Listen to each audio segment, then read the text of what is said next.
আসসালামু আলাইকুম, কেমন আছেন সবাই? আশা করি ভালো আছেন। তো আমিও ভালো আছি। আইসি কাঞ্চনপুর মাদ্রাসার পশ্চিম সাইডে এক বাড়িতে যে মেশিন কিনলাম, একটা বাঙ্গারি মেশিন। ঠিক আছে, 8.5 গোড়া মেশিন আর কি, বাঙ্গারিতে কিনলাম।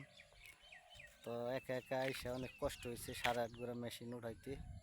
ওই যে জায়গায় ট্যাঙ্কি ভরে রয়েছে, এই যে একটা ট্যাঙ্কি আছে, ট্যাঙ্কিটা খুলে রাখছি। এই মেশিনটা অনেক ওজন, ঠিক আছে। তো মেশিনটা নিয়ে এলাম। তো মেশিনটার দাম পড়ছে 4,500 টাকা। 4,500 টাকা দিয়ে নিলাম মেশিনটা। 8.5 গোড়া মেশিন, চেসিস আছে, চেসিসটাও ভালো গেছে, যে চেসিস চলতেছে ভালো। চেসিস মোড়া আছে আর কি চেসিসটা। তো কেমন হইলো সবাই জানাইন, ঠকছি না জিতছি। 8.5 গোড়া। তো আসসালামু আলাইকুম, সবাই ভালো থাকবেন, আমার জন্য দোয়া করেন। আসসালামু আলাইকুম।